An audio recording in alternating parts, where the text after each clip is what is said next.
Welcome, ladies and gentlemen, to the live stream. We have Cupogoodness and we have a Tiny Disaster. I am a Bumpy McSquigums. We are the Indie Bros. And I am terrified that things are not working the way they're supposed to be, but that's okay. There they go. They're back. They're working again. There's been an update on the program that we use, and it is now making things a lot more complicated and difficult. Hello, folks. How are you doing today? You timed the intro perfectly, if that counts for anything. Yay. I had YouTube going and it started right on time. Excellent. Hey, Bumpy. Hey, Tiny Disaster. How are you both doing today? Confused slightly, but Super. it's okay. So business as usual.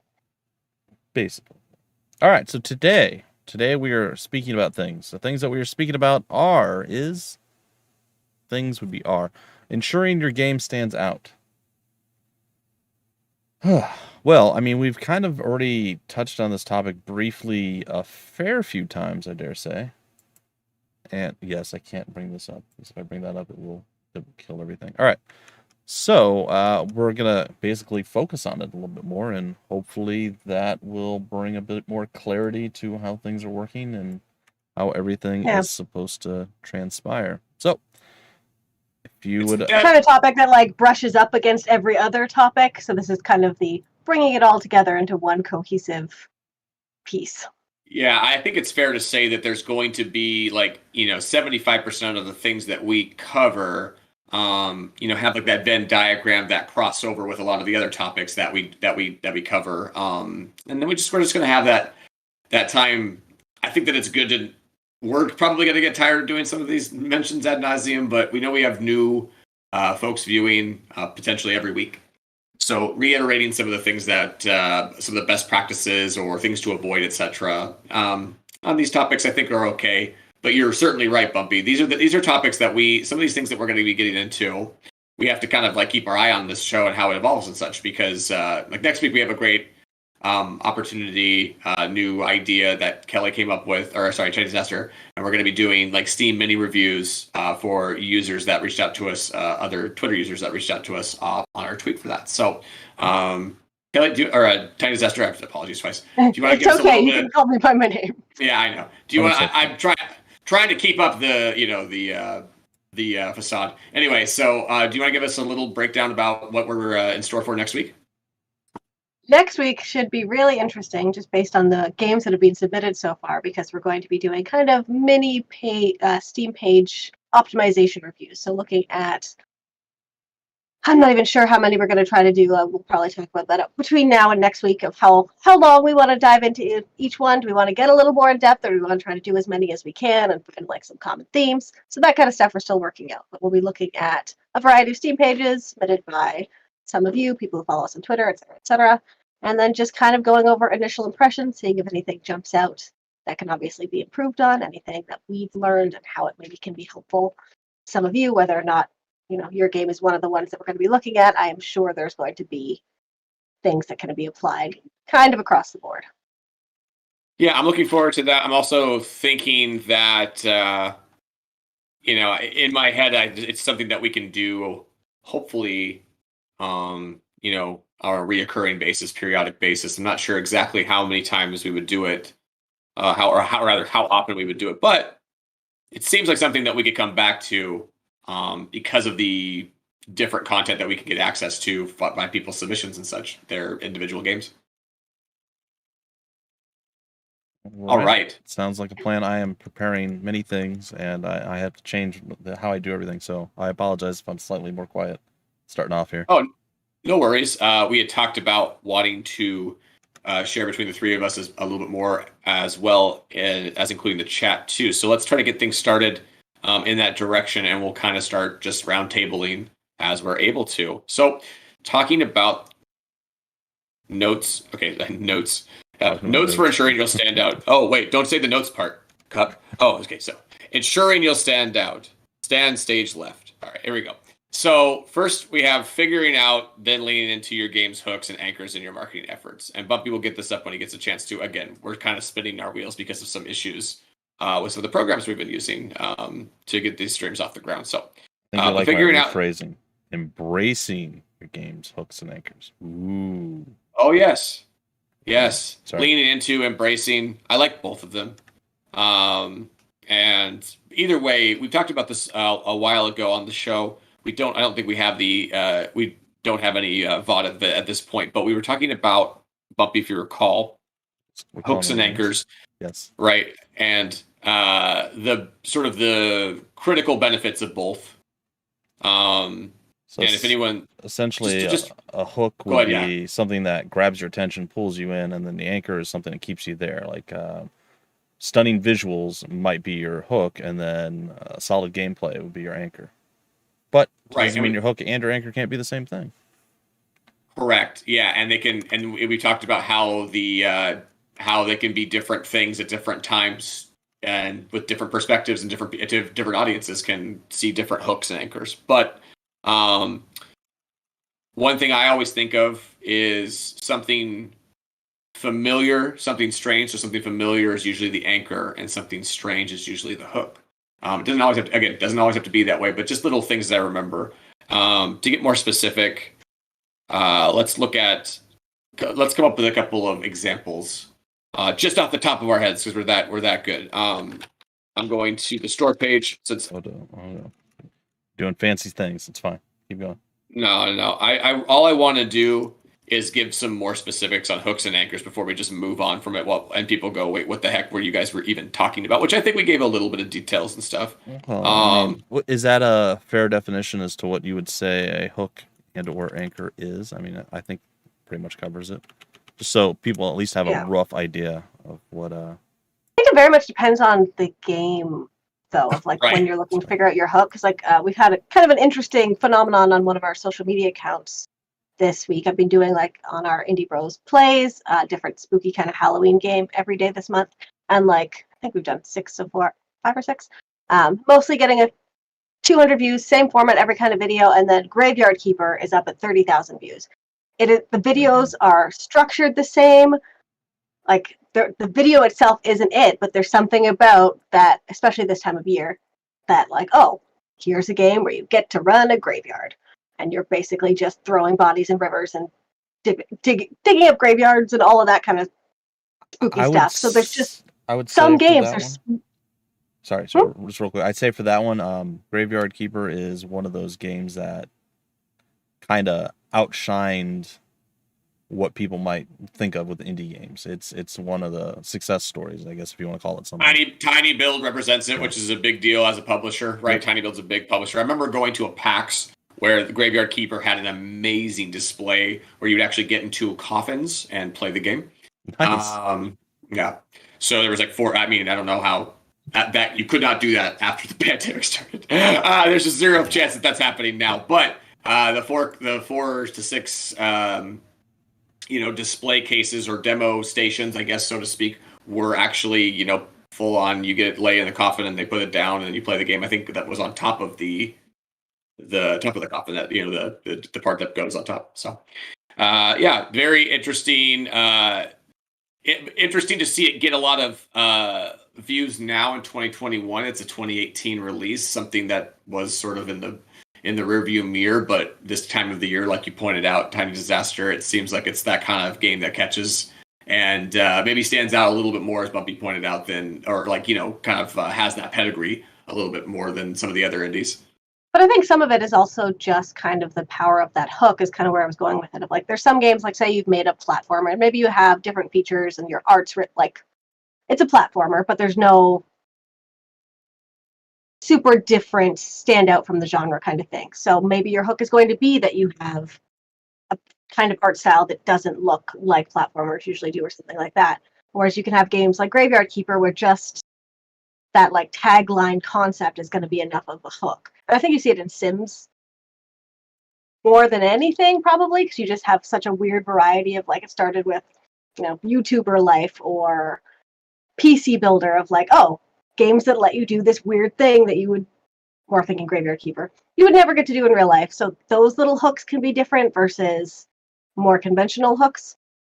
Yeah, and then to me, and for me, an anchor, like, this is all subjective to some extent, so just from my perspective, I feel anchors for me are how the game plays, right? Like if this is something I want to replay and go through again and again. Yeah, the art's fantastic, the story or something that's sort of the sort of all the pomp before the circumstance is like, oh cool, this is dragging this has gotten me to this point and such. But now all of that is gone. Strip all of that away, all the fancy stuff, and we're just playing the game now. We're playing it ad nauseum. We're just playing it again and again and again, or whatever. Or we're just going through our paces with it. Like the anchor for that for me is like, oh my gosh, I want to keep doing this. I want these mechanics are leading me to want to go deeper into this game or replay it depending on the kind of game. As you pointed out, Tiny Disaster, it's hard to be too specific with this unless we're talking about different kinds of games, because for each game, it's got its own kind of hook and anchor system, things that you could focus on. Each genre probably has these fundamental hooks and anchors that you should be, including, or at least considering including, unless you want to really try to go outside of, the box in that realm, but be careful with that, right? Because, established status quos are there for a reason, right? Like they're established for a reason. So some things you don't want to necessarily just say, oh, I'm not going to do this because everybody else does. It's like, well, everybody else does that because it's industry standard and it's expected. So there's just things like that to parse. But yeah, based on how you're describing it, it kind of sounds like anchors don't vary as much genre to genre. Like it really is whatever your game loop is, making that as tight and kind of addicting as possible. Just having a strong game is kind of going to be your anchor, no matter what kind of game that is. Well, say like like Machinarium or Manifold Garden. That's one that the hook and the anchor are basically the same thing, right? Sure, but like it's so not the discovery of like new portions of the game, if it's really beautiful, maybe a point and click adventure game where you're just like, man, I love this art style and I just want to get to the next screen and see what's been done on this beautiful next art piece. That could be an anchor for someone, right? Like that could be the anchor that keeps them going. The gameplay itself might just be a simple point and click or hidden object kind of thing that is it's good enough, but it's not like the core thing that's keeping them there. It's that, I get to discover this new thing, but it's a balance. And I agree, at Tiny Disaster, by and large, it's gonna be your gameplay loop, right? That's gonna be your most important anchor to keep people there. Again, I was going through maybe some potential exceptions to the rule, but by and large, you're going to want your gameplay loop to be. I guess narrative games, the narrative is kind of the anchor of like you have to be telling a good story because like the mechanics of the game are going to be pretty similar, but we have to be so careful because it's so easy to lump in everything together, and you just can't do that. It really is all different. A game to game basis. I don't think it's necessarily going to be genre specific, but like for instance, Manifold Garden is at its core a puzzle game, but it's also a visual spectacle, and those visuals are what drag you in. But I dare say it's probably what keeps you there too. The puzzles are great and I enjoy them, but it's just the design of the game as a whole. So that's one where it's the same thing, even though it's technically a puzzle game. It kind of breaks the whole genre in that regard because it's the stunning visuals that keep you there. And like you said, narrative-driven game. There's not a lot of gameplay elements there necessarily. That's, I guess, how, and while I don't particularly like them, but what are those visual novels? Is there really a lot of gameplay in that? I assume not, but that brings people in and it keeps them there. Brings them in with art style, maybe keeps them there with a story. I don't know, but something along those lines, right? Right, and if we have any developers or folks in chat that are working on games that have a specific genre or style of game that they want to kind of talk about their hooks and anchors or maybe ask any questions about, please do feel free to add your questions in chat. So let's move on to our next point. I think, are we all wrapped on that point, you two? I had kind of a potential question, but maybe I'll save it for the end of. And it wasn't even a question for me. Just like if I was a developer, it's up to you. We don't have to move on. Yeah. Oh no, just more of a putting it into like a tangible example kind of thing. So say you are a developer making just a small game, nothing super ambitious. How do you find your hook? Like if you're looking at it from a marketing perspective, how do you figure out what piece of your game is going to be the piece that draws players to it? Hopefully you have taste and the ability to, kind of sense that out. That's going to be something that some people think is just a natural thing.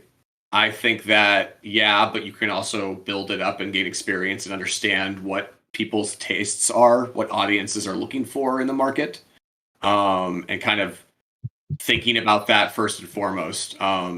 If you make something that you want to make, that's okay, but just be aware that it might not be a commercially viable thing in the end if you don't kind of keep that in mind and understand, the tastes of others that are buying and kind of making the engine run in terms of the commercial factors. Beyond that the next point we're going to get into is a big factor, which is talking about like pre-release testing and sharing with others in the early going. If you don't feel confident in your sort of ability to fill out your hooks and anchors for your game, that's not like a wonderful sign, but at the same time, you shouldn't give up. I think it can be kind of a like hard to see the forest for the trees kind of thing. If you've been developing one game for a long time, it's all your baby to you. So I think the next point is probably the best way to go about it. So right, and I think and there's different ways to I guess expose your game to people. You can elevator pitch it right to someone. You can actually show them assets. You can have them play a portion of it. So all those things kind of play into you getting some feedback on your hooks and anchors through just those kind of conversations and those experiences. So let's get into that second point. Running pre-release testing rounds to gain understanding on what parts of your game are working and what parts need more attention. So this is, again, not going to cover all games of all walks necessarily. You wouldn't necessarily just run beta testing with, or rather, you would run beta testing with nearly every game I can think of, but the kind of beta testing you would do would differ.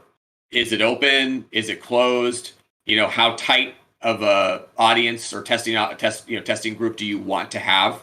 If it's like a narrative game, and you want to get some good feedback on it, but you really don't want too many. If you already have an established community, maybe even like if you're thinking about this from that perspective, maybe you would like to bring in some of the VIPs of that community to test, but not like everyone. When you have a narrative game that they're going to want to purchase, kind of thing, like having that in mind, I think is really important. Other games with high replayability, games that you can offer up in pre-release and then take back or take away. I'm not trying to say like, oh, you snatch it out of their hands, but say we're doing a beta period for 2 weeks that gives you access to the game for that amount of time. At the end of which we're going to in that beta period, and then people can then wishlist the game if they want during that or afterwards, and then purchase the game when it goes on sale. That's a cool way to go about it. If you have a multiplayer game that requires like online multiplayer with a lot of people on servers and such, building a pre-release audience, open beta, or pre-release like open beta that builds your audience going into your launch and never closing them off from it. Maybe even having them, maybe they're pre-release purchase folks that get into that early beta. Maybe you're just getting people codes that were willing to play your game. It could be a lot of different, kind of circumstances and situations and scenarios when you're talking about, okay, we need to try to get enough people in kind of populating the servers heading into a 1.0 release so that when the game goes on sale on Steam, and people are initially investigating the game and buying it and trying it, that they don't run into a bad user experience right off the bat by not being able to find a server to play with other folks on, because that will basically torpedo your game, as we've talked about in the past. And in those circumstances, it's like you said earlier, to tie this with a point that you said before, when you have access to an open beta or whatever, try to run the beta right up to maybe even 24 hours or even closer to the game actually releasing. That way, I know it sounds bad, but you want to, you want to get people excited. You want to get them interested. You want to really hook them into wanting to play your game. And then if you take it away and then you release 2 weeks down the road, people might have forgot how much fun they were having. Like, oh yeah, that was fun. I'll get to it later. But if they're just playing it and they're like, you pull the beta at that point. And they're like, oh, I want to keep playing. Oh, it came out today. Cool. And then they just dive right in. So it's really important to line it up and time it correctly. Yeah, and you can base that off of your pre-release metrics, right? If you're like more confident in your wish list, maybe you can cut that off a little bit earlier than or like you wanted to, like a couple weeks and stuff. If you're not as confident in your like pre-release metrics, then maybe you run that beta, like you said, right up to the edge. I think that it being multiplayer is a bigger facet too for that, like sure longer time or shorter drop off, I should say. But you get what I was saying before is that I don't think you even stop it. I don't even think you cut it off. You just have people that come into the beta either by purchasing the game pre-release or whatever, or maybe you have a testing group that has sort of funneled in with that pre-release purchase group or Kickstarter supporters, et cetera, et cetera. It could be a lot. It doesn't have to be like one specific avenue for them to get to, kind of be playing in that beta period that leads into launch. And like you said, if it's a multiplayer game, you got to be doing that. You can't just go, all right, we're just going to hit the launch button and hope people show up. It's just a really, really terrible gamble to do that if you don't have that hype built up, like you said. So there's other things you can get out of it, obviously, than just having players in the door, building the community up. That's huge. Running pre-release tests gives your potential community, people who are thinking about, following on Twitter, joining your Discord, etc. It gives them something tangible to work with there, right? It's not just like, oh, this game is upcoming and I can watch a trailer on it. It's like, no, this game is upcoming and I can get access to it. I have a way to play this game now. So that is like kind of down the funnel a little bit. We always talk about the funnel, right? That's down the funnel a little bit in terms of getting someone who is just on the outside looking in and going, oh, I might be interested, kind of window shopping you. Right, like as a developer, as a game, versus walking into the store and saying, no, I'm actually interested in finding out more about this, and I'm going to actually try something on, kind of thing with the demo. That, I guess my analogy was good there. I mean, I got there, I think. So, well, one thing you can do, especially with open betas, closed betas, or whatever, when you have a specific set of time that you're going to do, to entice people to play it more or to try stuff to keep them interested. I've seen a lot of developers that will go and do like highest person on, hey, the Trece brothers, greetings. Nailed it. They'll do a specific prize that can, check the leaderboards, or they hold a tournament or something where whoever wins gets maybe an extra copy of the game or like a gift card or something like that they get. So it gets people excited. They want to dive in and be like, oh, I was the pre-release champion or whatever, like bragging rights and so on and so forth. Maybe little icons next to their name or something, right? But just don't forget, that's on top of the hooks and anchors already being the thing that brings them in the first place, right? Yeah. Like once you have that first point right, part of the then you can get into that. Yep, you can get into that hype building stuff. But if your hooks and anchors aren't right, then it's going to be an issue. Can we rewind this topic a little bit too? Because we went right to like public betas and stuff. But what about those like early testing rounds where you're just have the first like handful of people to test out the game and like see if it's fun as you're still kind of in those earlier stages where you have a chance to make changes? I think we can probably use some of this as well with the researching your competitors, which we're going to talk about next. But how can you take those early testing stages and make sure you have a game that's going to compete in the market? Right. So you start by, friends, family, and really close confidants, close mutuals that you feel like, you can get accurate feedback from. You don't want to give it to your ma who's going to go, oh, this is great, honey. You know what I mean? You want real feedback on it, right? Like, and it's important that whoever you give it to, a friend, family member, colleague, etc., understands that that's what you're looking for. Make that clear to them, of course, and not just looking for a pat on the back because I was able to, do something here, which is amazing. It is an accomplishment to present them anything, right? But now it's time to go to the next step and see, if you have what you are hoping you have in terms of like a commercial release and something that's going to interest people to make a purchase on it. So that's when you start to go from, okay, once I've gotten some assurances from, really, really close folks in sort of a 1v1 or a private discussion setting, now I can start maybe going out to kind of little small avenues on the internet, maybe, or like little tiny shows, maybe not tiny, but like, shows where you can show it to a few dozen people or something like that. Maybe you don't go to a PAX right away, but you go to some local trade show or something like that where you go, they're going to have a few hundred people. And again, this is probably pre-pandemic talk, but we're going to have a few hundred people in through this. I'm sure we're going to get back to this soon anyway, hopefully. So we have a few hundred people coming through, people demo, and there's some honest feedback there, but I've also talked about the bias of face-to-face kind of socializing. A lot of people, if they haven't met you before, aren't going to just rip you apart. Some will. Actually, some really will. But most might give you a little bit too positive or too kind of rose-tinted feedback versus the actual straight, to the point kind of stuff. So testing publicly is definitely a cool thing to do, and it's worth doing. But there's also another portion that you should be doing as well, which is allowing people to test your game in the comfort of their own homes, in private, alone, allowing them to write things up and take their time and just kind of come up with, a little bit of their own feedback at their own pace. And those are some of the best feedback, kind of situations you'll have. And maybe that's posting on a subreddit that has beta testing opportunities posted on there, or somewhere if you have a Discord or Twitter account established that you feel like I'm willing to put it out on these platforms at this point. You have to have that kind of conversation, right? A tiny disaster, and decide whether or not it's the right time for that to go that public with it. Maybe you have a very small Twitter account. It's not that big of a deal, but maybe you have thousands of followers and you don't really want to get the word out to that degree. So you have to kind of understand what you have. And really, at this stage, the goal is to find the players that would enjoy your game once it's the way it is in your head. Of like, who are your potential players? Have them test it, not just anybody who enjoys video games. The people you are going to eventually try to sell it to.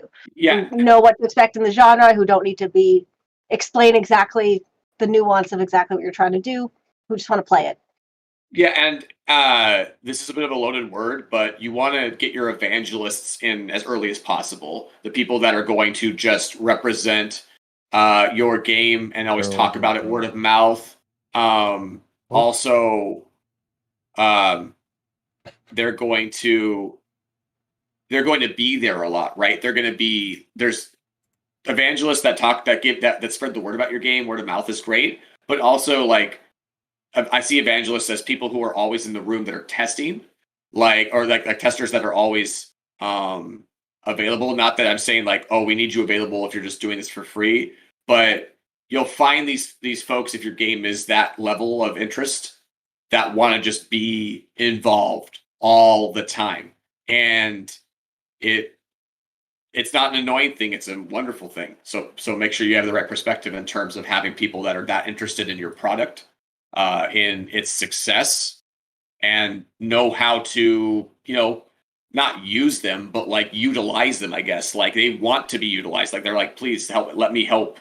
And so give them the opportunities to do that through the early going, giving them pre-release opportunities to play the game, test, have knowledge, be able to talk to people in your Discord so that you don't have to talk to necessarily every single person about the game.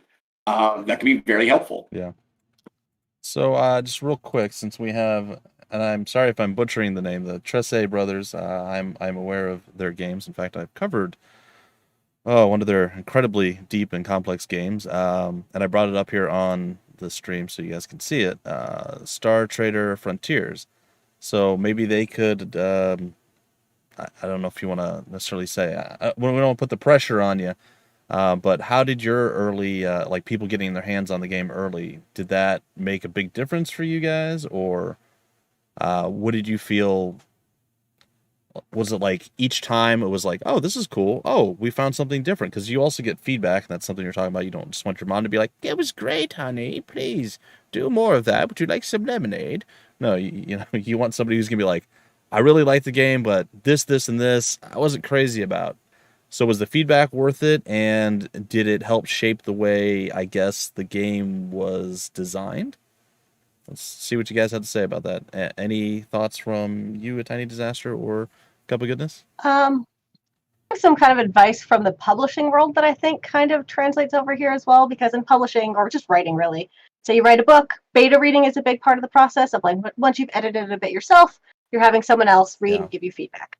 So, and a piece of advice you'll see a lot in the publishing side of things is to, like, when you're going through that feedback, focus on the pieces that people don't like they'll tell you, oh, I didn't like this plot, blah blah blah, and like how, hopefully give you some feedback on like how it made you feel, but they'll also often try to give you advice about how to fix it, of like, oh, you should have done this instead. You should focus on what they didn't like, the problem areas where they kind of hit that roadblock where they stopped enjoying it as much, and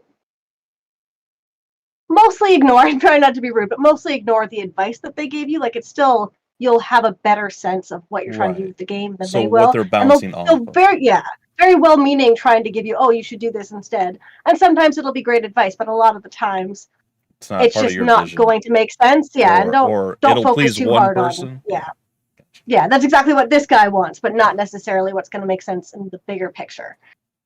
All right. Yeah, being able to, I'll just close that and let you go, Bumpy. But like being able to parse your feedback is a skill in itself, right? To be able to know that, I can kind of see that they had an issue here, even though they didn't explicitly state that as such. Having that eye is really important, right? Because then you're actually pulling out the right information to process and try to adjust and fix for. So I totally agree on that point. Just wanted to reiterate. Bumpy, go ahead with our chat. No worries. So they're saying that it makes a huge difference. They bake it into the Kickstarter process now, which is a very good idea. Backers can pledge for higher alpha access, gives them input on the game in a very early stage, and it really shapes the game systems and experience before you get a chance to release it early access, where then it would be a wider audience getting to it. Lots of devs treat early access as a beta test. Yeah, that's fair. And yeah, I agree. A lot of people do. It's much better to treat it as an actual launch. Yes, this is true, because you don't want a half-finished broken game that people are just going to immediately, oh, well, I'll come back when it's out, or they refund it or whatever. It still needs to be, in and of itself, its own launch, a playable, version of the game that has a lot to offer. And whatever you are, you're on Steam.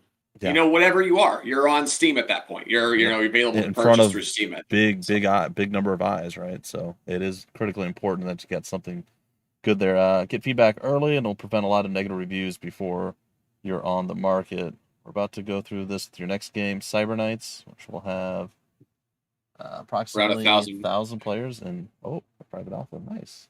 Is that? Did you launch your Steam page for that yet? I don't think so. I didn't see it there. So I'll kind of bounce off of that while we're responding in chat. So that's exactly how things changed for us for Vertigo Gaming Inc. between Cookserve Delicious 2 and Cookserve Delicious 3 and all the games that we're going to be doing forward after this, after 3, is that in 2 it was a rush up to get 1.0 out. It was limited testing. And it was a lot of just keeping the curtain isn't drawn back, but the curtain's up.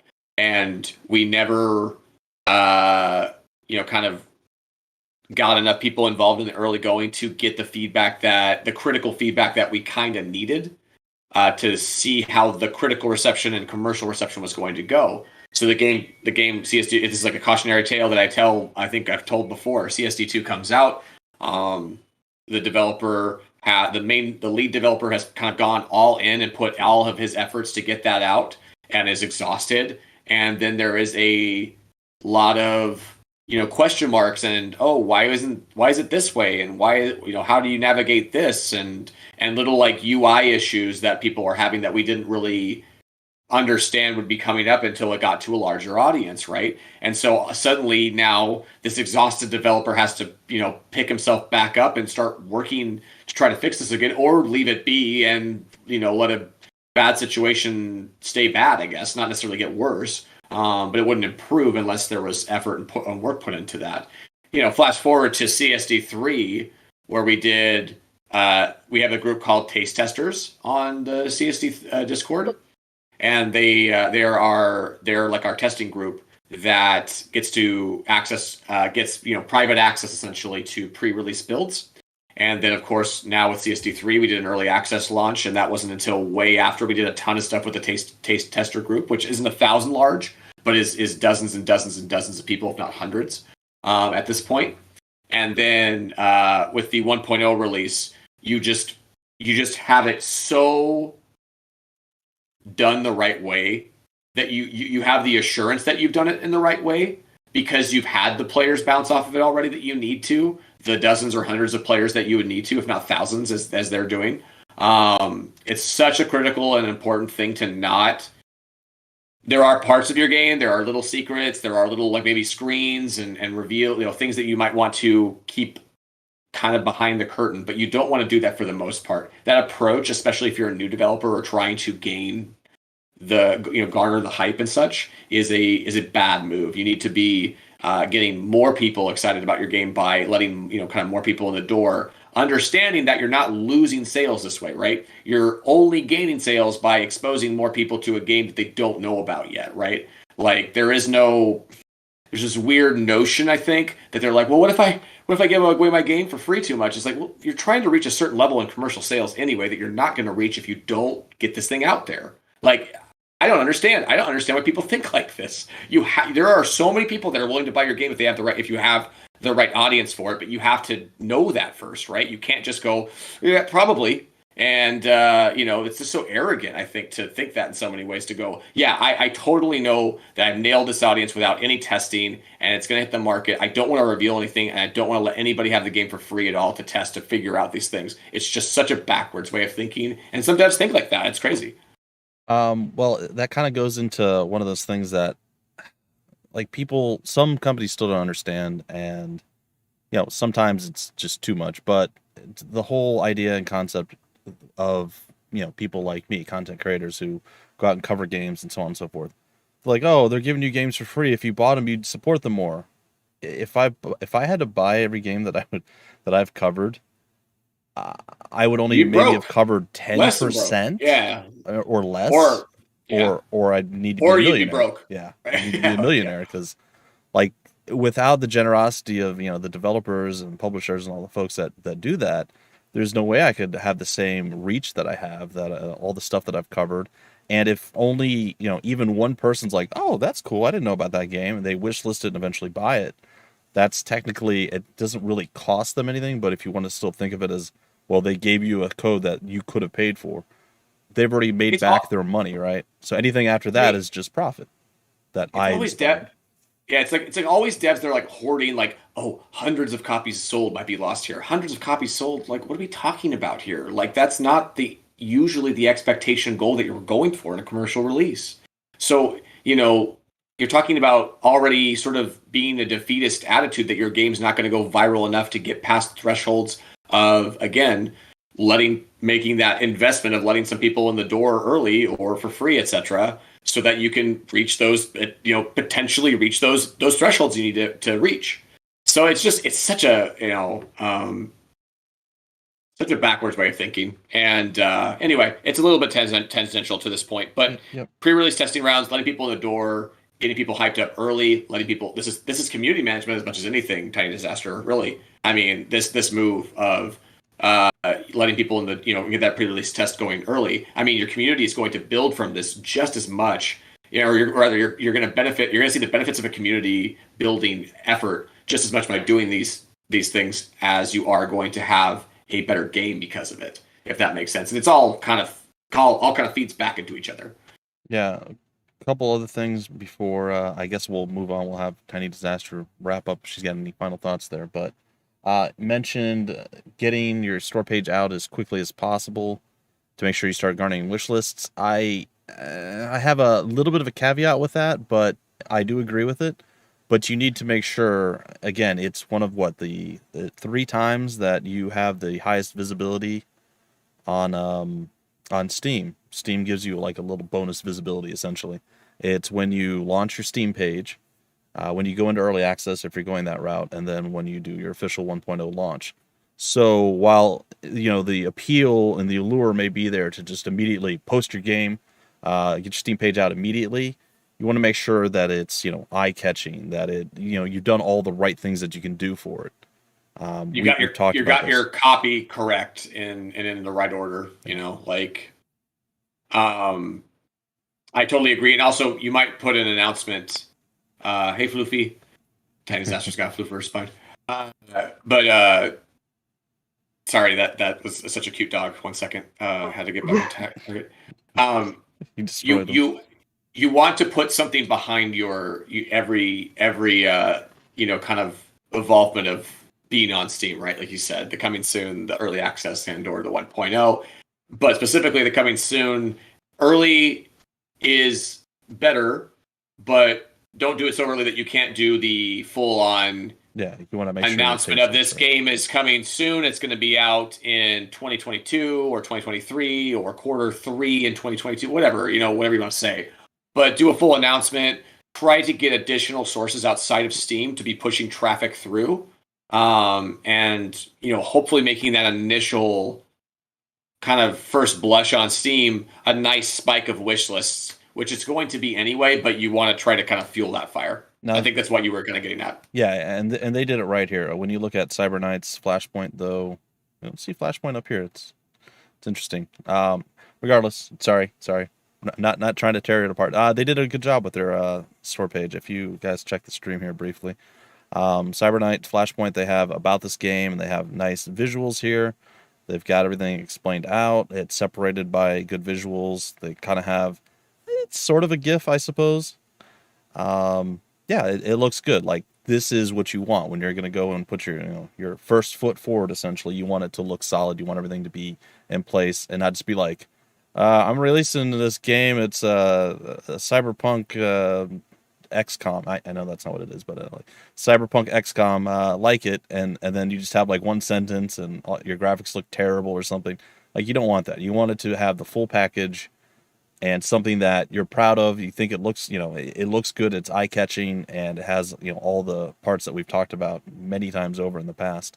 And they did a good job here. So a shout out to the Trece brothers. It feeds in right into our next point, but let's make sure we're wrapped on this one. Yep. Tiny Disaster, anything else on this one? No, cool. I think we've covered everything. All right, cool. So researching your competition to see how you measure up. And I mentioned, my notes include on this, both generally as like an indie space as a whole, and specifically in terms of games in the same genre with the same target audience, etc.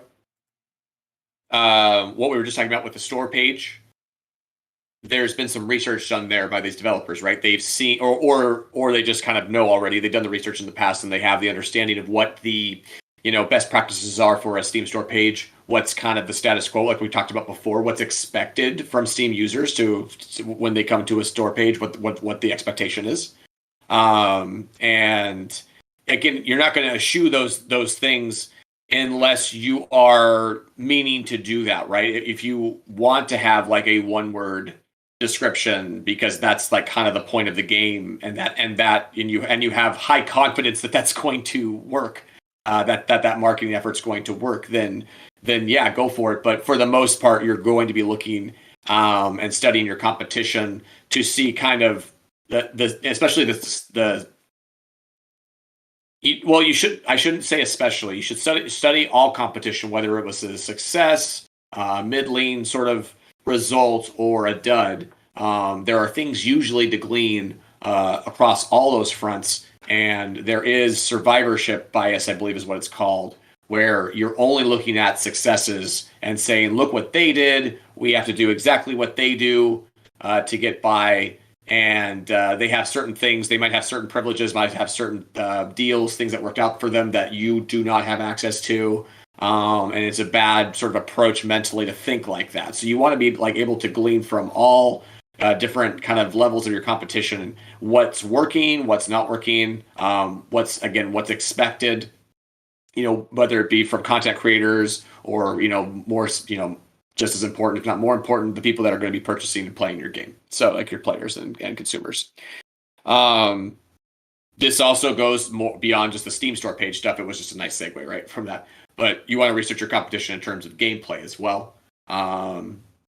roguelikes, right, Bumpy? That's a great example of if you're going to make a roguelike, you're kind of gonna, unless again you're a roguelike development savant Yeah. or something where you already know exactly what you're going to do to every degree, you're going to want to go out there and see what people are doing and what you think works for your game, maybe what you think you go, nah, that I don't want that in my game at all. And I don't think it works for it. And I don't think players would appreciate it, that kind of stuff. You need to be having those kind of conversations with yourself. What's the standard of roguelikes nowadays, Bumpy? Like daily challenges, things of that sort. Replayability, kind of calls to action. Tome doesn't have, I don't think, daily challenges, but they have just different constant difficulty updates levels. Yeah. Right. Different difficulty levels is one of them. Just the wide range of characters, always adding new stuff into it. DLC often comes with like additional campaigns or levels or something like that. So there's a reason to come back and play it again and again. Gusters has daily and weekly challenges, so that there's, like you said, Bumpy, that establishes and that kind of instills in the community that's still around, that camaraderie, that camaraderie and that like competition of like posting your best scores and how did you do on the challenge today, etc. On the Discord that's taking place. So those kind of things you might say, if you're just kind of stepping in and saying this is my first real commercial effort into this genre, maybe I prototyped some roguelikes, or maybe I made some free roguelikes and gotten some good feedback on it, but now I really want to step my game up and go full commercial with my next release. Then you look at some of the commercial successes, and again, those that maybe did middling and poorly, and see, okay, what were the steps they took in development? If I can figure that out, if I can reverse engineer it or find, postmortems. A lot of people will end up posting their, after releasing their game, a postmortem on the development of the game and what they might have done differently or how it's gone. Those are really important to find if you can find them. If they are out there, those are great resources. They're also, semi unreliable narrator, right? Because it's coming from the developer who just went through all of that. So I wouldn't say unreliable, but it's a certain perspective, right? They have a very specific perspective that no one else has, but they might not be right 100% on that either. So some of their conclusions might not be 100% correct or accurate. It might not be even their fault. It just might not be enough time to make the accurate conclusions at that point. Like you need more distance away from the release to make certain conclusions. One man's opinion. One thing that I wanted to read before we moved on from the last one. It won't really add much to it, but they made the point. Tresse Brothers made the point of Steam has the Steam playlist, so you can grant people access to the closed beta without having to manage keys, reviews, and so on and so forth, and then deactivate it later. So yeah, that is one other avenue that we didn't really touch on, which is exactly new. I really think that if you're doing this the right way, that there are like steps to it, and you should be looking into like not just I got to do it this way or that way. It's like, no, can we make like a la carte, bring these different kind of testing situations together to build on that? Because some people might want to play it through Steam, whereas I think most would actually, in most cases and such. But then you still have access to get a downloader or an installer or whatever. Via just through your website or your Discord, etc. Like different web NDDB, Game Jolt can offer access to like demos and betas and pre-release stuff. Why not include access to it there as well? Depending on your game, depending on the logistics of what you're trying to pull off. You may not want that in. You may not want it so widespread. You may want it just very tightly organized, knowing exactly where it's coming from, as you pointed out, as they pointed out, knowing that they don't have to put out keys, that they can easily revoke, etc. So you just kind of have to understand, what kind of testing's going on, and what rounds you're doing, and what makes sense for those rounds. But I wouldn't just like in marketing, right? That we've talked about this before. Don't just limit yourself to one area. Make sure you're looking around. For researching your competition, now this is another one, and I've talked about this a lot. This is something that I always feel is important because people are generally horrible, nasty people. Not everybody, but in general, the people who talk and leave reviews and things, they tend to be on the negative side for the most part. I find, or at least the loud ones are the ones that get noticed. But when you're researching your competition, it's to you find out what other folks are doing. You're finding out oh, they came up with this new interesting idea. You know what? I have an idea that would work similar to this. That's great. And you use it not to copy, but as inspiration. I think that's a big thing that you can glean from researching a competition. Maybe even like you were saying, a quote unquote failed game or one that wasn't super successful in the eyes of many. Maybe they have a really cool mechanic that you're like, man, that's really good. Ah, it sucked that this game didn't work out. You know what? I'm gonna put my own spin on it and see, and then maybe that's gonna be the thing that carries you through in your game. Yeah, and in the same breath, you might just see, hey, they made a critical error, Yeah. or there's a cautionary tale to be learned here that I can see right now. And what you're saying before, and I believe the Tracy brothers said it before as well, is that you do that, you kind of, or at least it was inferred, you do that kind of pre-release work and inclusion of folks in the early going to understanding that you're going to be playing this game of, if I don't really make sure that 9 out of 10 people are going to review this positively, then there could be a really bad look on my store page when I come out, right? Like you said, you kind of have to accept that negative reviews, even when the negative review says, I really love this game. There's like this one little thing about it that bothers me. You have to understand that that occurs, that you have to play that game, that you have to brace yourself for that kind of thing. So the way you brace yourself is that you double down on like the pre-release stuff, getting everything ready, getting everything tested, understanding that most people who play this game now, when you get to release, are having a really great experience, a really good time, and you know that the positive reviews are going to, or at least you have a strong kind of strong feeling about the positive reviews will be outweighing the negative reviews as they need to give your store page and your exposure and all that a better, and your sales a better chance at succeeding. One thing too, people complaining and whatnot. It's people are not shy to tell you what they don't like, whether that's good or bad. But at least right? People aren't gonna hide behind. What you used to tell me was when people would meet you in like a PAX or one of the game conventions, they'd be nice and be like, "Oh, it's great. Yeah. Oh, it didn't matter that the game exploded and my arm's missing. I had a lot of fun." Versus, oh, the game flickered once. What happened? The frame rate dropped for a quarter of a second. They're immediately, with that anonymity.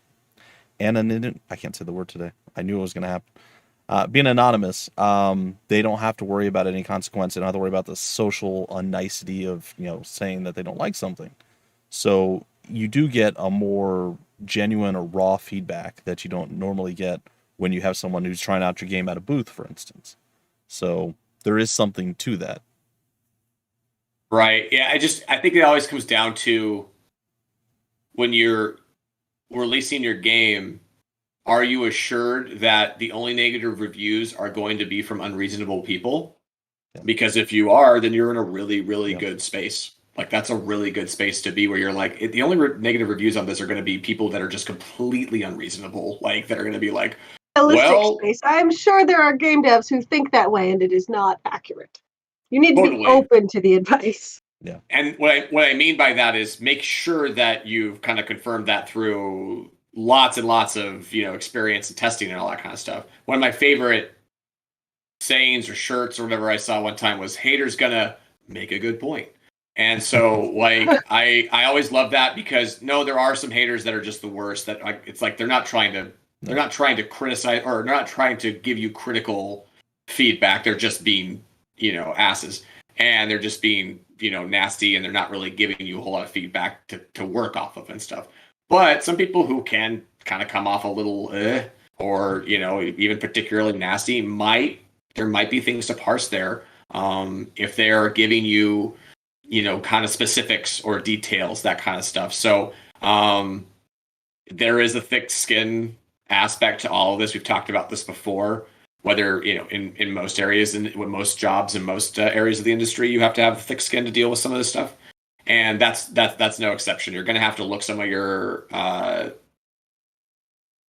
tougher feedback right in the face and be able to start parsing through that, as well as just the positives, all that kind of stuff. There is such, and this is this was pointed out by Bumpy. This was pointed out and inferred by Tiny Disaster just a minute ago. So many devs get reassurances that are false through not going through the procedures that they need to beyond just the, oh, I'm going to show this at a show, or I'm going to interact only with people that are, more likely to give me positive feedback, or I'm naturally, as a human being, going to lean towards listening to that positive feedback more and sort of ignore the negative feedback more because I just don't want to think about it as a person, and it hurts. And I'm not trying to make fun of anybody for that. It's hard to see past your own bias, like even aside Right. from any specific criticism of like, it's easy to write off, oh, they just didn't understand what I was trying to do, or like give yourself reassurances instead of hearing whatever someone's trying to tell you.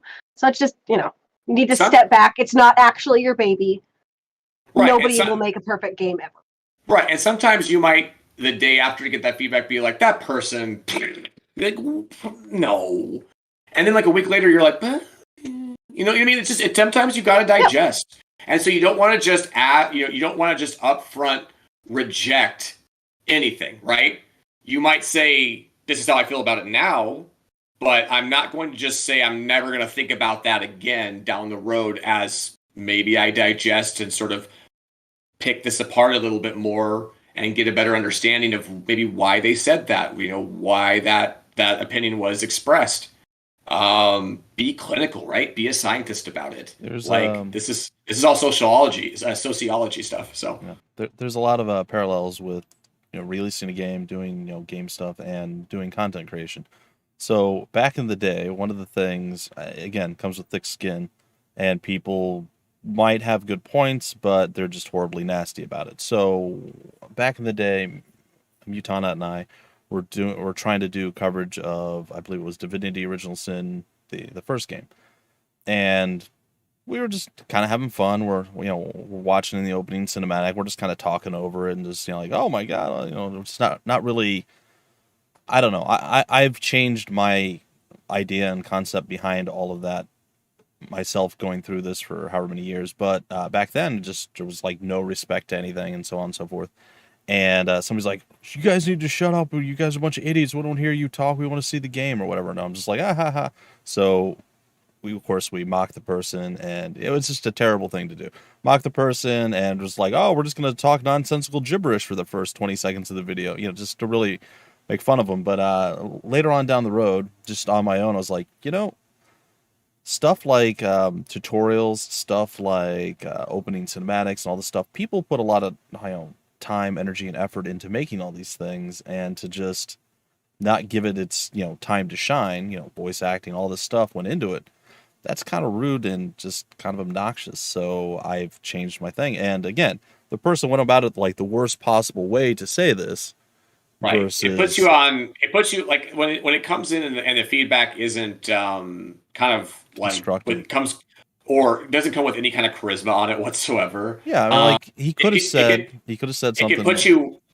Go ahead. I was gonna say it could put us on the defensive, right? No matter who we are, yeah. Like it can put us on the defensive in a way that we're not as receptive to what they're saying. I totally agree with that, and I do that all the time. Yeah. It's something where he could have said something like, "Oh man, I wish you guys weren't talking over the intro. I would really like to have heard that. It sucks." Something like that, And again, he was angry, and he just jumped in the comments and attacked. But it was a valid point, and it's something that I just ignored at the time. And it's just like you guys say, you get negative feedback, immediately you get defensive and you get prickly about it, and you don't need to be. Yeah, one of the thick-skinned mechanisms that I've developed over the last several years is knowing that I'm being defensive. Like I'm like, oh wow, I'm being defensive right now. So just knowing that lets me know that I shouldn't make just like a full-on conclusion or commitment to the thought that I'm having in a way that I'm never going to bring it back up again in my head and go over it and say with a fine-tooth comb or whatever and say, okay, actually, you know what? They may have had a point, or I feel different, or at least I feel differently now than I did in the moment, or right after it happened. So there's a lot of that going on from the immediate, and then see how you feel. This is why it's important not to rush through development, right? And not to rush yourself and working 20 hours a day on your game and all that kind of stuff. You're going to evolve this game, usually evolve this product in a better way, in a maybe a more amazing way, if you give yourself the time to kind of digest what you've just done, and then take some time, and then you move on, as opposed to just, now I got to do this, now I got to do that, and you never stop to kind of think about what you're doing, and you don't really stop. And this is, again, we're getting a little bit tangential off the topic here, but I think it's important. And these are kind of like the general indie wisdom gems that we throw out every once in a while, and I think it's one of the ones that I see a lot is that when you're passionate about something, this is like a normal thing. This isn't just games. You want to just go, you want to put all your full effort into it, and that's great. But you also want to make sure that you're taking enough time and letting it breathe at times to give you a chance to make it even better, because you're going to know more about your product, and you're going to feel differently about your product at different stages, right? Pre-production, middle of production, post-production. There's all going to be these different, thoughts. And to just make production this, like just this jetway that you're speeding down, it's going to not necessarily benefit your final product. Tiny Disaster, is there anything from, you did, what was it, book publishing? Is there anything from that where researching your competition, you can share some insight from that realm or that industry? The main piece of advice in publishing, I don't know how well this is because I've been thinking about it. Like, I'm not sure if it tracks as well for indie games. It's like literally everything else lines up really nicely, but right to market is the big, like, if you're not making art, you're like big magnum opus, just book of your heart. If you're trying to write for readers and you want to establish a reader base, write with the expectations of what they're looking for. Like, you're not going to write a romance book where the two main characters don't get together at the end. That's not a romance book. Yeah. Or like if you're writing a sci-fi book, there are certain, like, there's not even specific tropes or pieces, but there's just little things you need to be aware of what your readership is looking for. That is going to. Yeah. And that doesn't mean that you can't write a romantic novel that ends in the way that you want it to, that is not the status quo, but know that commercially is probably not going to fly, especially if that's your first. Or it's just not a romance novel. That's not who you're going to like. It's a contemporary. Or your audience is not. You haven't pinpointed your audience correctly based on your assessment of your own work. That's right. Yeah. So there's a lot. That's I think that works. Yeah, that's good to talk about. And it makes a lot of sense on the carryover to the game side. So let's keep moving. We're doing well on time, actually. Roxas, you don't think Romeo and Juliet is a romance? I mean, it's a tragedy, right? So yeah. So I mean, a romantic tragedy for sure. They were together in death. So let's see. Understanding your pre-release metrics and milestones, and working to ensure you're hitting the thresholds you need to reach to get major visibility on Steam and other storefronts. So understanding your pre-release milestones is, I think, how I kind of summed this up. Knowing and hitting the pre-release milestones. That's what it was. Yeah, knowing and hitting them. Yep. And the idea here is kind of what we've mentioned a little bit earlier on, which is, as you're going through these pre-release testing rounds and you're making sure that, when they get the access to the beta or the demo or whatever, that there's call to actions there to follow you on Twitter, or to join your Discord, to wishlist on Steam, et cetera, et cetera. Find the right kind of call to actions to make sure that those are included. I know we talked about that before in the past, but we haven't talked about it today, and I just wanted to re-mention to kind of bring that back up, that when we're doing those kind of pre-release testing, you're trying to benefit yourself by retention and moving folks down the aforementioned funnel of, I'm kind of interested or barely interested, to I am really interested in this game. And so that is going to lead into those people making those commitments, right? The follows on social media, the wish lists, or the follows on Steam. And there's other, I'm sure I'm simplifying. There's other ways that people can interact and you can retain kind of community through various platforms and different fronts. That will then give you data to work off of, right? We've talked about this in the past, the idea that you have X amount of wish lists at this point. You're releasing in, or you're expecting or wanting to release in X amount of months. Can you make the necessary, can you make the necessary numbers up between where you are now and when you get to release to where you feel confident that you have enough buzz, wish lists, and those pre-release metrics coming out of the gate that you're going to sell the number that you want to sell in day one and week one, and then hopefully in year one after that. So I had a thought there. I'm just kind of working through a couple different thoughts right now on this front, but a quick 2 center right, here real quick, so you can get your thought. One of the things that you mentioned was, of course, tying in Discord and so on and so forth. And that's one of the things that we say with Steam store page, optimization, Steam store page optimization is you should have a link to your Discord. And one of the things that we look at, one of the examples is something along the lines of satisfactory. I just looking through our Tresse brothers thing here. They don't have a link to their Discord. I don't know if they have a Discord, but they should throw that up there. Totally do that, guys. Put a little separate thing. If they have one and it's something that they were ready to put out there and get the kind of the benefits of that, it makes a lot of sense to do that. I think in a lot of cases, right? I think they've been doing stuff since. Well, I'm sure they started before, but I think things have been out since like 2014, so they've been around for a while. Mm-hmm. They've been doing some stuff, but that was just something that I noticed, and I wanted to point out that they should have that. The thought I had was kind of not catching in my brain, and I did finally catch, is that you can Google formulas for wish list conversions in terms of what you can expect from, not expect, but I get a guesstimate on maybe what would be the end conversion or the range of, okay, if I have this many wish lists, I can expect this many sales on in the first week or the first day of that release. There's various different. I think Jake Burkett, one of the developer, another indie developer out there who does a lot of blogging and contributions to the indie community at large.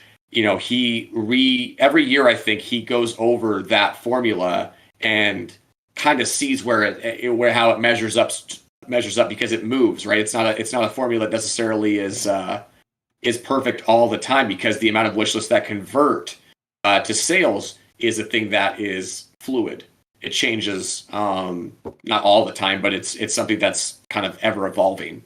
So you want to make sure that you're not just taking something from like 2015 or 2017 or something and using that formula. You want to make sure that you're getting like an updated formula, but looking for those kind of resources when you're trying to figure out your sales predictions and expectations based on the numbers the pre-release metrics that you already have. That is going to, the reason why I had tied this note into standing out is because it's going to guarantee you're going to, or not guarantee, but like do as close as you can to guarantee of, rising above the rest of the competition that didn't take these steps, right? That didn't necessarily assure themselves of a certain amount of visibility on Steam like you now have, based on going through your wish list numbers, figuring out the formula, and saying, I can conservatively assume or presume that I'm going to see this amount of sales on day one. That should be enough to get me in the new and trending section. And you build from there. So you kind of play that game in your head of how do I stand above everybody? And we've talked about like how you do that with hooks and anchors in your game itself, but there's pre-release preparations and marketing efforts that you can do to put yourself in that position as well. And this is definitely one of them. Actually, I have 2 questions. One is new and trending isn't, again, I don't know, isn't that solely based off of wish lists and then can transition to getting you into new and trending off of sales? Because I thought you had momentum leading into it. So there's different lists, right? There's the coming soon, popular upcoming is what I think it's called now. Yeah, right. Popular upcoming, if you're not out yet and you're on the popular upcoming section, so this is what I'm talking about. Related to sales for the new and trending then. New and trending is actually related to, yes, it is related to sales, but very specifically it's related to how impressions are converting. So when they give you what we talked about was a couple weeks ago when we did our Steamworks dive, and we had the ability to see, Steam is going to provide us X amount of impressions at various times, including on launch day, right? So those launch day impressions that Steam provides, how those convert, whether they convert to sales, whether they convert to staying on the page for X amount of time, or a wish list, etc., or are they just bouncing off like so basically traffic like bouncy balls? I don't know. Like nope, don't want that. I got you. So if they're in and out of this, if they're in and out like a turnstile and they're not sticking around, does that's wish going list, to not give you the opportunity. Do wish lists also count? Like, say they go there and like, oh, that's cool, I'll wish list that and come back to it later. Would that also be an impression? That would be, right? That would be a positive one. You would be. What would that be is like if it was a +3 or +5 to your score. Okay. If you got an impression to a sale, maybe that's a +1 or a +2 if you get an impression to a wish list. But it all adds up. Okay. I got you. Yeah, exactly. And by the way, that's totally me guessing how this works. Just random, it's not like Valve has told me these kind of things, or we know that. So but rather, weighted. Us parsing from the situation how things work, and basically what they've said as well. They put some public information out there on that in terms of not revealing everything about the formula, about how the algorithm works, but they've definitely given some more versus and they say how if you're getting wish lists and that kind of thing, that benefits as well, right? Like and it does. It all feeds back into showing up on different kinds of genre lists or subsection lists or different kinds of those popular lists are almost the most important at this point. So yeah, all those things kind of feed into each other and are super important.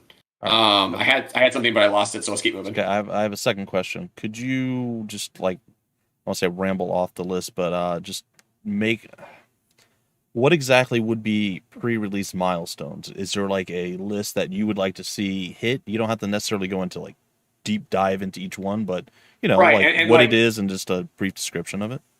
Right. So like milestones is very vague. Milestones, of course, could be like development milestones. We've had alpha, we've had beta, etc.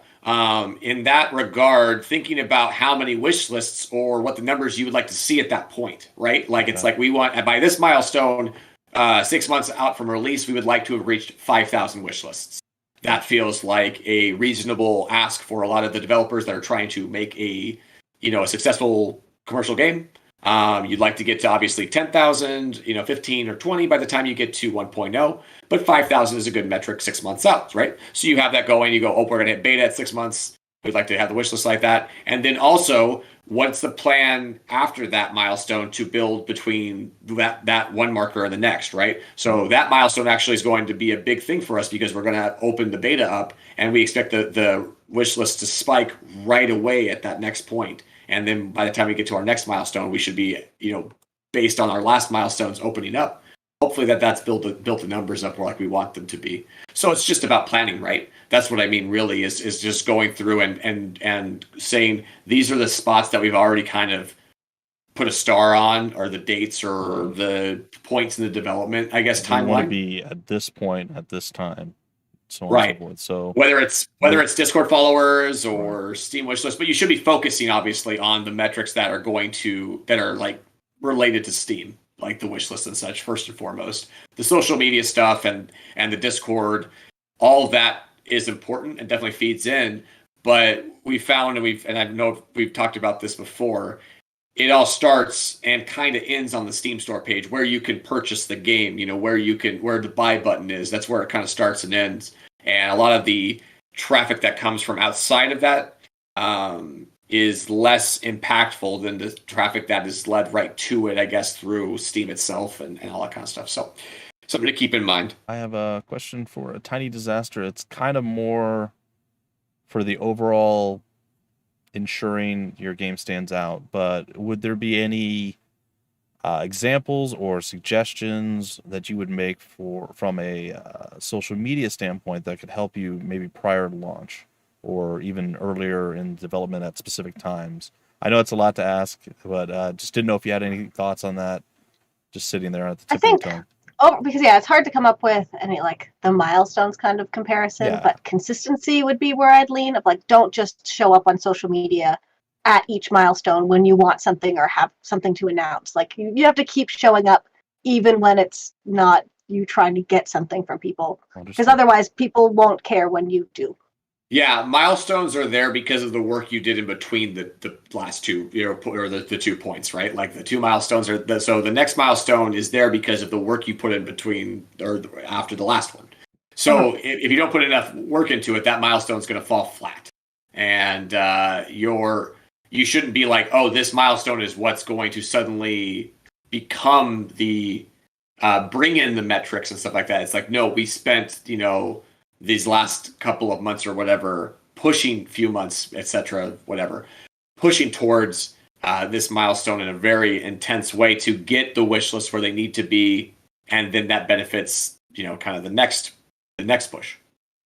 Would you say stuff like Screenshot Saturday, Wishlist Wednesday, stuff like that on Twitter is something that everybody should be going for? Or are there other things that they should be looking at? Just say with consistency.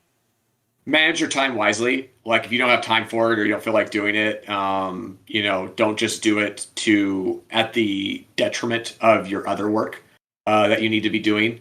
But it's up. We talked about this before as well. Tiny Disaster. You may not feel like doing social media, but it's definitely worth blocking out some time in your schedule to make happen. So don't think about it as, oh, I'll do it after my work or after my day and that kind of stuff, because I think that that's just a bad approach as a human to go about things. You're gonna wear yourself out.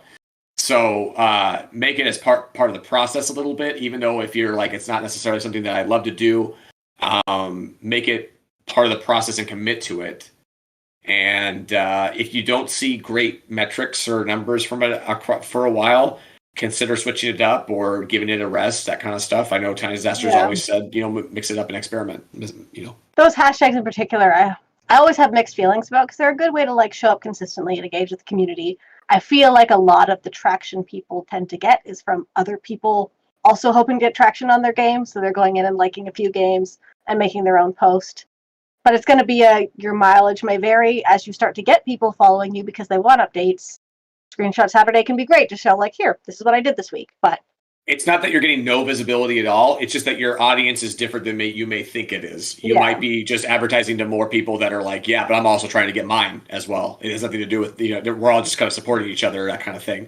But again, the way Twitter works, it will disseminate to some individuals, via their followers, all that kind of stuff, via, just the likes and the retweets, the way that works. So it's, again, all these kind of things that you could be doing, you should try and see if that's working for you. And if it isn't, then don't be afraid to go, I'm moving on to something else. All right. So we've got 2 more points to hit here. Yep, it's good to see everybody on. Cross-promotion, business deals, and so on and so forth. Good to see the Bumpy crowd here. Froxus Holy, good to see you. Yep. And yes, a shout out to Turn-Based Thursday. Yes, I am a big proponent of that one. But Thursday. It doesn't fit every genre, but yes. But it's it's just this niche thing, you know what I mean? And the audience that wants to be involved in it are going to be. So that's you're playing exactly the right audience instead of just a broad. Yeah, and they said that one's a different model than Wishlist Wednesday or Screenshot Saturday, because like you just said, it's more specialized. So it's so much more. I think it works so much more because it's niche, right? Because that the audience too. They have different games and developers host it, so it's kind of neat. And it's not just for a general audience. I think that's just so key. Because if you're going for a general audience, you're probably not going to reach it. On those kind of fronts in certain ways. So good to keep it in mind. Cross promotion. So this was a really, again, just. Cross promotion can be a very specific thing. Cross promotion can be cross promotion with developers. So I'm going to work with another developer partner. We're going to, just Screenshot Saturday could be. Thursday is an awesome example. Is cross promotion essentially, right? It's using Twitter's platform, so it's not exactly you're just on your own with the other developers, something like that. You're using some platform, but each of you are trying to contribute to each other's success. But it doesn't have to just end there. I wanted to kind of, again, Tiny Disaster often points out that my points could be extrapolated into full, or our points could be extrapolated into full episodes, and so I'm trying to avoid that here. So this is like a summation. Cross promotion also includes like partnering with platform holders, like we talked about, I believe last week, right? Yeah. How you can do subscription service stuff, how you can get major publicity by partnering with non PC stores that outside of Steam during your lead up and your launch period, partnering in different ways, right? Like stuff like Xbox Game Pass, PlayStation Plus, maybe was it GOG? Does GOG have promotions? Well, yeah, or if you don't, right? But if you don't have, but if you don't have any of that kind of stuff going for you, you can still reach out to them and say, we have a popular, a game with X amount of wish list, or we have a popular game coming, or you guys know us, if you have a rapport with them, that can we get on the front page upon a release? Can we be included in the newsletter, in your social media pushes during that day? That kind of stuff is all kind of cross promotion that you can reach out to and get done with folks that go beyond just like your mutuals, your development friends, and those online and such. You're like, no, I can actually cross promote, because again, they're selling your game, so your game is, by being able to sell your game, they're benefiting and they're getting their promotion, their benefit from the cross promotion as well. So that's kind of where my head's at. I really wanted to say that because I know cross promotion means certain things to certain people, and I'm being very vague about this because we only have so much time, and I wanted to include that kind of stuff. Well, you get your Cook Serve Delicious Chaotic Cooking Bundle. Another great idea. It's up there. Yeah, that's a good developer cross promotion opportunity, right? We were reached out to by, I believe, the Cooking Simulator team 17, and or Playway. Yeah, Team 17, or it might have been the publisher Playway actually. Yeah. And they were interested in getting that bundle together. They got us and Overcooked 2 developers, kind of in the same room, so to speak, virtually, and all of us just go, yeah, let's do this. That sounds great, and that's a benefit to each side. It's a great example of like a product cross promotion as opposed to just a call to action cross promotion, right? Like it's like there's something that actually can be purchased here. It's different than say, I'm just going to retweet you on Twitter. There's a different level to that cross promotion there. So let's see. This could include Bart. We talked about that. Do you have a CSD3 sale on right now? Huh. Yep. Participating or even creating events for streamers, content creators to participate in, etc., I think is a good idea of a cross promotion opportunity. Competitions that Bumpy have mentioned before, whether it be with content creators or testers or whatever, those kind of things are going to help. I think of it as cross promotion when it's not just testers, but it's like, oh no, these are like social media mavens or content creators on YouTube or Twitch streamers that they have an audience to share this with or to communicate this with in addition to just their own interest. That to me is cross promotion in this regard as well. All these things are going to give you a leg up and ensure you'll stand out versus, a lot of your competition. Is getting into the conversations and having the discussions and reaching out and having all this wide network of individuals and companies, et cetera, that you reach out to and make efforts to work with, and make sure that you understand what you have to leverage on your end when you're reaching out for cross promotion. It can't just be looking for a handout, right? You have to have something to offer on your end as well. And you can go even deeper or more out of the box, something along the lines of reaching out to, say, a top streamer or what have you, and say, hey, do you want to be in my game? You could be an NPC. Maybe you could do the voiceover for a trailer or something like that. They're going to be like, sure, do that. Maybe, and then you exchange something there. And then, of course, they're going to promote it. You're going to promote that they're in it. And it's just, mutually assured awesomeness instead of destruction. Right. And an example of that is Cook Serve Delicious 3's Whisk is voiced by Nega Oryx. She is a well-known streamer. That situation just naturally sort of cross promotes itself, right? Yeah. Like she's going to want to talk about it on her stream, and ended up doing some actual playing of the game as well, and that's really cool for us. The one thing that I will point out with that we've talked about this privately before, Bumpy and I just wanted to mention earlier in the stream, but I missed the opportunity to, is bigger isn't necessarily better for your game. If the audience of who you're going for is just a really massive audience that worships the streamer or the content creator themselves, then consider, might there be a better person to sell this game than the person that might be able to get you 30,000 to maybe 100,000 views on a video? But what does it actually mean in terms of them following through and actually buying the game? Someone like Bumpy McSquigums, it has a bunch of followers, maybe not millions, but has tens of thousands of followers based on the fact that he covers a specific genre a lot of the times, or a lot of games in a similar kind of walk. And people then go, okay, I know I can see that kind of content from Bumpy. That's not to insult Bumpy and say that his personality is not part of the equation, but it's not the thing that is the only major reason why people are there. And when you get to that uber upper level of content creators and Twitch streamers, it's a celebrity thing, right? Like, it's not necessarily about, and a celebrity endorsement, it kind of depends, right? Like, it depends on their actual interest in it. Like, if they're really, really, really, truly interested in it, then that can pay off, obviously, in a huge, huge way and such. I think Northern Lion's kind of the threshold there, right? He's popular enough that he's up there in that celebrity kind of level, not quite full celebrity, but internet celebrity kind of way. But he actually is genuinely playing games and interested in exposing, games to people. And if he likes something, he'll keep playing it, and his audience will watch that and go, okay, now I have to buy that through that mechanism. On your level, Bumpy, there's people who go, nice, I needed to see this game in motion before I decided if I wanted to actually make a purchase or not. I wanted to see it actually get played by someone who I know is going to put it through its paces. And that's what you do. So it's like those kind of things can make a big difference.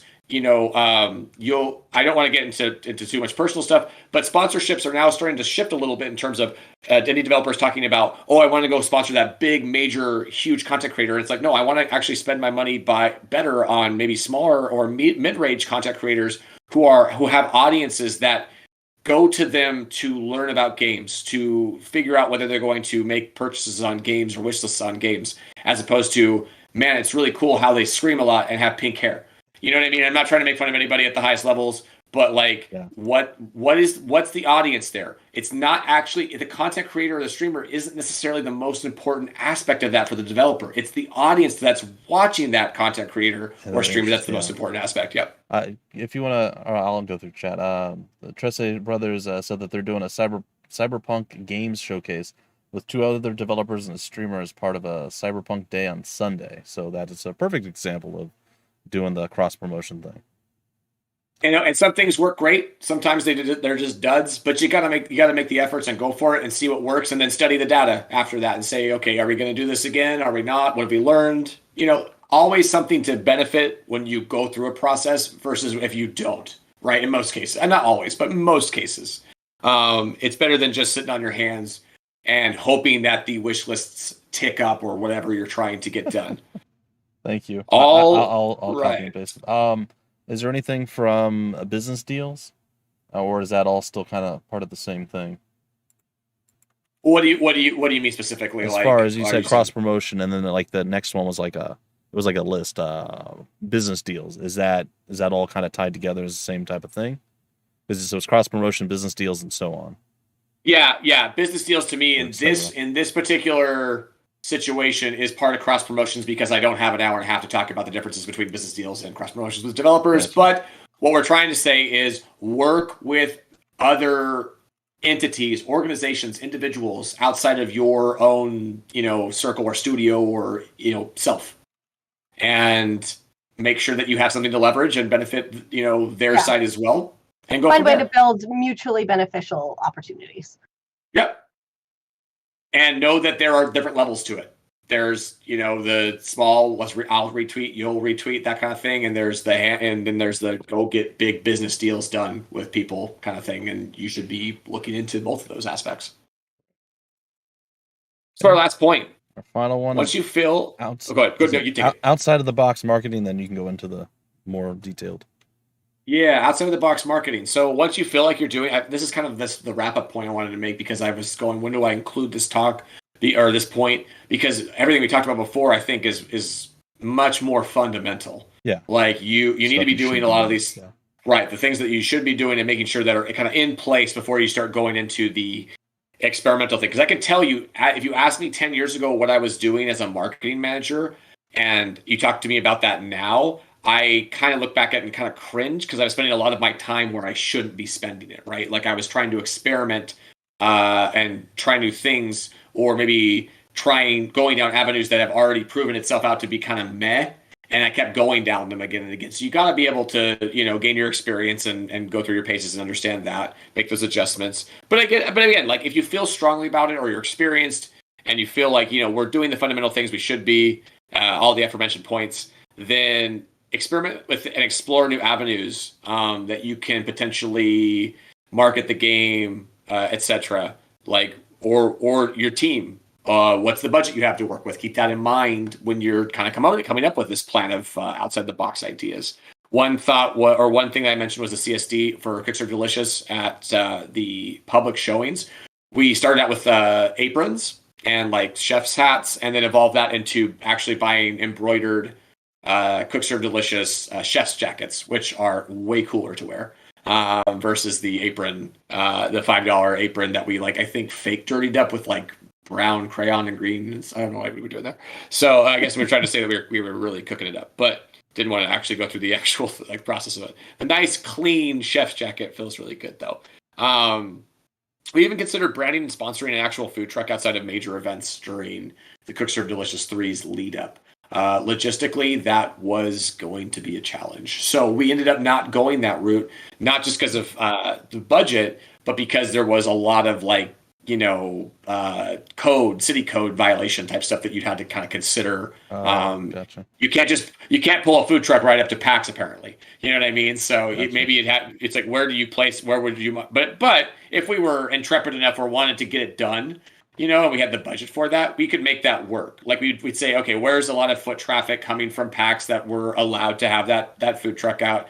Can we hire an actual food truck that is reputable? So that will put out really delicious food. You should have hired me before then, because I would have just told you to build a fake food truck thing and have a whole bunch of pre-made sundaes and just sell those, or give those away. Huh? Those all could be great, and we could do that even if we had the money to do this, or if we felt like spending this level of budget for Vertigo, we probably would have made our 10 by 10 a food truck, right? Yeah. Or made our booth more of that sort of.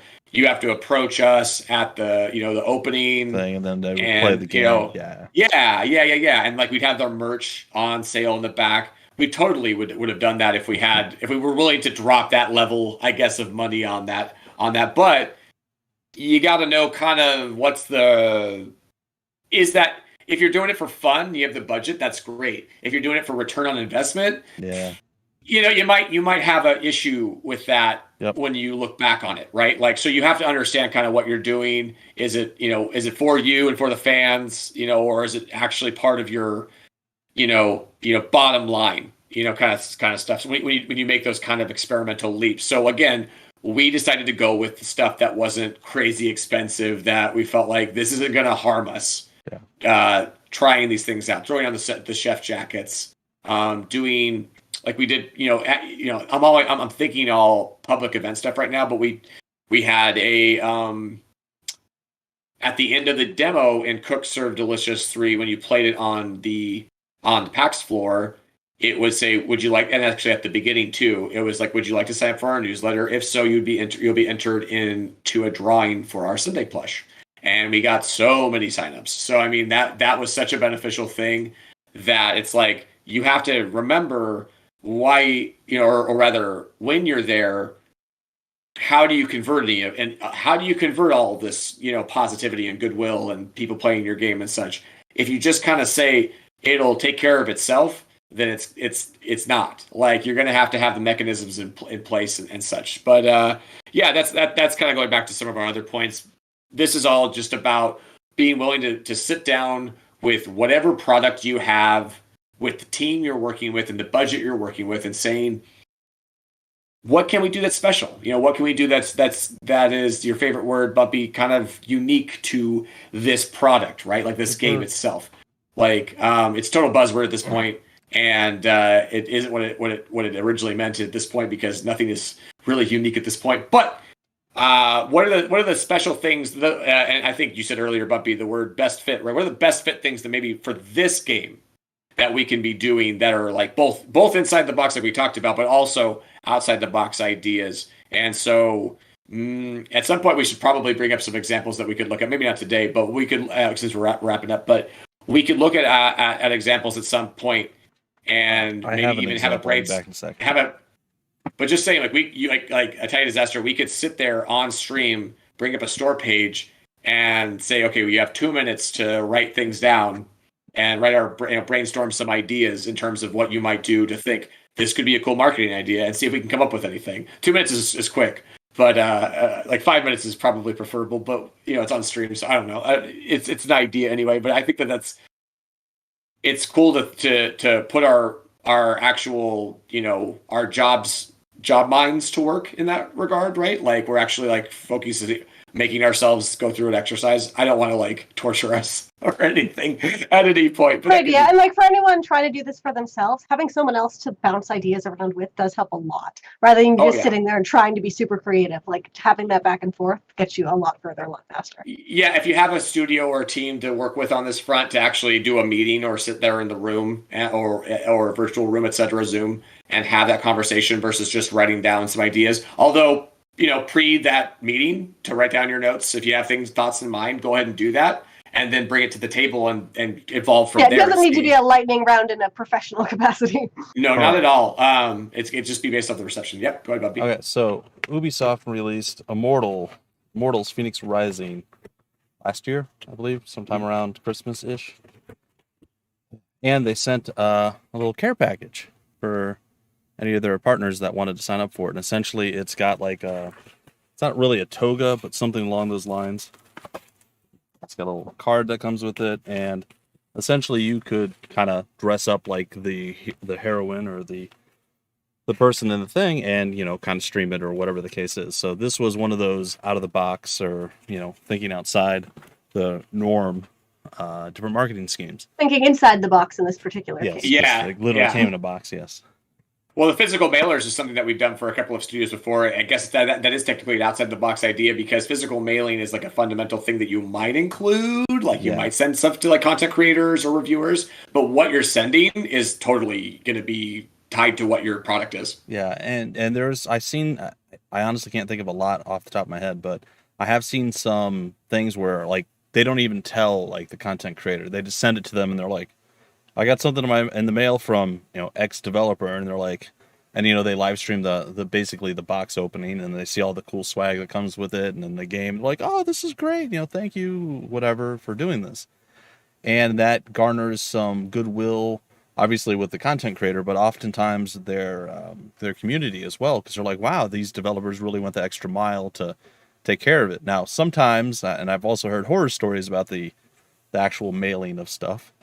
Maybe it's better to get someone's, hey, can we mail you something, versus just, why is there a random baby in a jar type situation? Right. Yeah, I've seen some creepy ones. Does this logistically make sense? Does it make sense for my budget?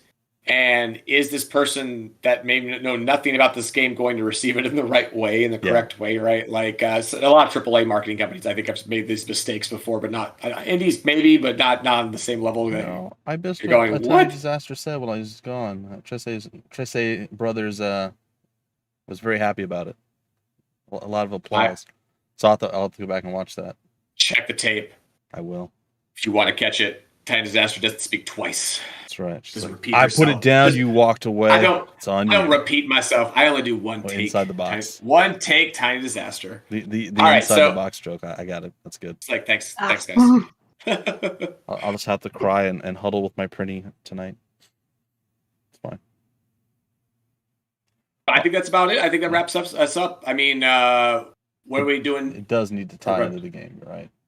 Having a plushie. What are we talking about? Whatever is sent physically mailed through has to tie into the game. Having a plushie for like Call of Duty probably doesn't make a lot of sense.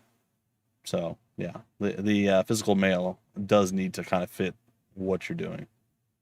Yeah, like, and again, don't blow your budget over it. Like, never make sure you're not putting yourself in a really bad position where you're going, well, now we're going to have to make a ton of sales that I didn't even have an Yeah. original sales plan, etc. That would be bad. Beyond that, like that's basically it. Let's go back, just to sum up again. Do we want to sum up the points, or are we good to go, Bumpy? What do you want to do? I can do it real quick. Okay. And then we'll have Tiny Disaster preview our show next week as she did at the opening, and then I believe we're all wrapped. All right, so basically today we talked all about ensuring that your game stands out, embracing your game's hooks and anchors, essentially knowing what those are and leaning into them.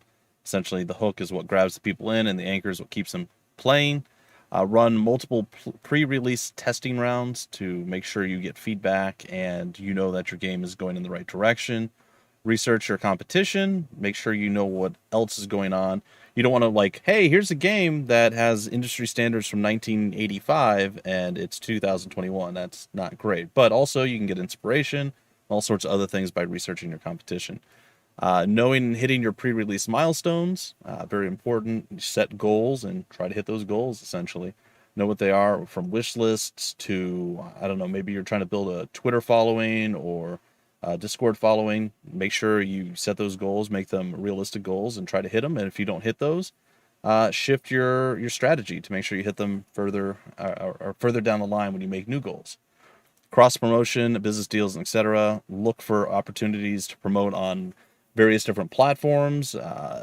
Getting, I wouldn't say exclusivity deals, but like Game Pass for Xbox or PlayStation Plus, something along those lines is very good. Or even promoting through something like Turn-Based Thursday, as the Trace brothers do, where it's a very niche thing where people who like turn-based games go and they get to see all these cool different things, and they have a new host every week, something along those lines. Or even hooking up with other developers and putting a bundle together on Steam, and then all three of you kind of raise each other up because you're all part of this bundle and you're helping. And then finally, the outside the box marketing.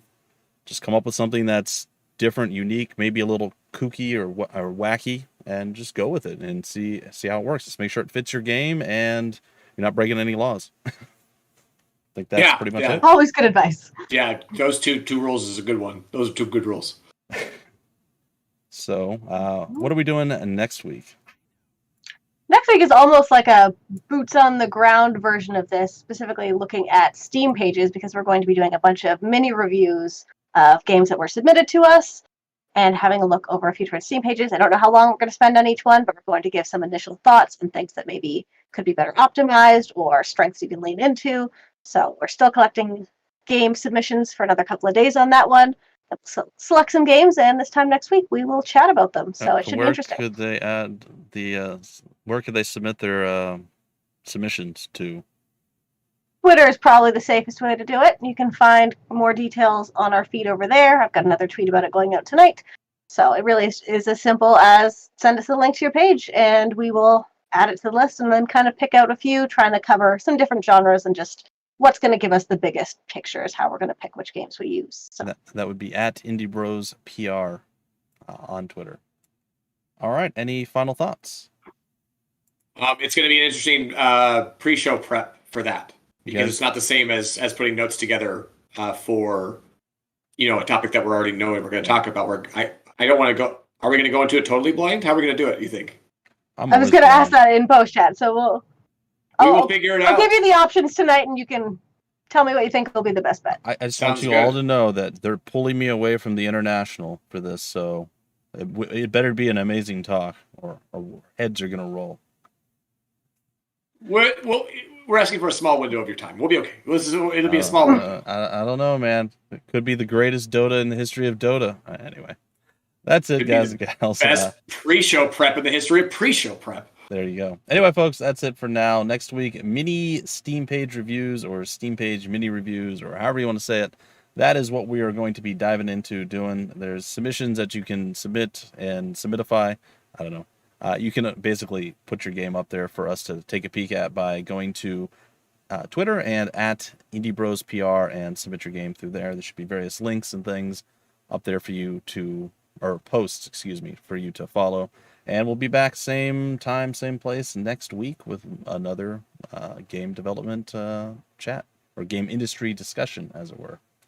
All right, we'll see you guys next week. I've been your host, Bumpy McSquigums, joined by Cupogoodness and a Tiny Disaster. Take care and have a great week. Bye.